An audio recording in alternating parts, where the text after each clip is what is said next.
Hej, jeg vil vise jer, hvordan I tilføjer en gæst til jeres begivenhed, til jeres festhjemmeside. Der er to måder, I kan komme derind på. I kan gå ind på jeres begivenhed under begivenheder. Så går I ned til begivenheden. Nu rykker jeg lige mig lidt her. Det vil jeg så ikke. Og så klikker I på det her ikon her. Nu gør jeg det under Hanne og Peters bryllup, for det er den begivenhed, jeg har lavet med jer i videoerne. Og der klikker jeg på det her gæster-ikon. Så er jeg råd direkte ned på præcis den begivenhed, for det kan være, at jeg har flere forskellige begivenheder. Jeg kunne også bare i menuen have klikket over til gæsteliste, og så kunne jeg have valgt her Hanne og Peters bryllup. Og her, der har du mig selv. Jeg er automatisk tilføjet, fordi det er mig, der har lavet begivenheden. Selvfølgelig skal jeg med til festen.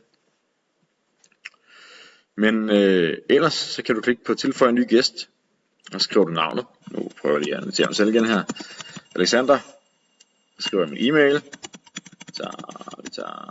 Vi tager den her.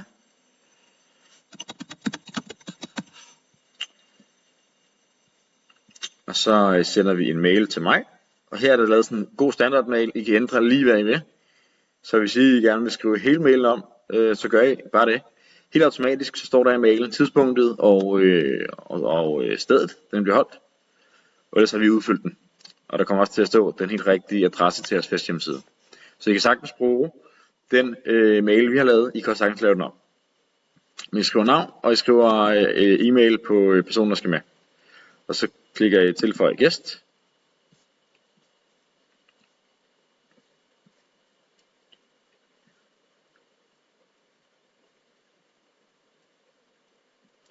Og så kan jeg tilføje endnu en gæst, hvis jeg vil det. Og så får vedkommende altså så en mail. Nu står der også her, gæst tilføjet.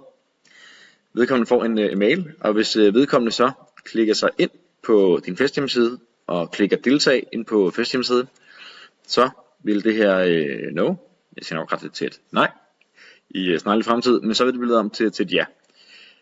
Simpelthen. Og så er personen med. Det er en måde at gøre det på. Det er en måde at gøre det på. Hvis ikke at du vil invitere folk via mail, så kan du sende linket til jeres begivenhed. Du kan for eksempel gå ind på din begivenhed hernede. Så kan du herude i højre kolonne, hvor der er sådan en delikon, klik på delikonet. Så kan I gøre det via Facebook eller andet. I kan også bare tage linket direkte og sende det til jeres venner og familie. Og så kan de komme ind på jeres hjemmeside, og så kan de klikke deltag. Men hvad nu hvis, nu viser jeg lige lidt ekstra her med det samme. Hvad nu hvis der er nogen, der klikker deltag, som I ikke vil have, skal kunne have mulighed for at klikke deltag. Det kan I administrere. Så herinde på begivenheder, under det her tilpas hjul, der kan I nemlig vælge, hvem skal kunne se selve hjemmesiden. Om det skal være alle, der må se den, eller om det kun er folk, der er i din gæsteliste. Og hvem der skal kunne tilmelde sig selve festhjemmesiden, om det skal være alle, eller kun folk, der er i din gæsteliste. Og lad os bare lege, at I ikke vil vise selve hjemmesiden til nogen, og I heller ikke vil kunne lade folk tilmelde sig og bare klikke deltag. Så kan I stadig godt give folk mulighed for at anmode. Så det kan være, at I sender linket videre til alle jeres venner og familie, der skal med, og siger, ja, jeg har sendt en mail til dem, jeg lige har med mail på. Men gå lige ind på hjemmesiden og klik deltag. Og hvis de så klikker deltag, og I har givet mulighed for, at de kan klikke deltag, så vil I herinde under jeres gæsteliste have den her rubrik med anmodning. Og der vil I kunne se, om der er nogen, der har anmodet til jeres fest. Og så godkender I bare det. Og så vil de simpelthen være med her på lige linje med alle dem, I har inviteret via mail. Så super simpelt, intuitivt og let. Enten via mail, eller ved at de selv anmoder om deltagelse inde på hjemmesiden. Det var alt for den video. Vi ses i næste video.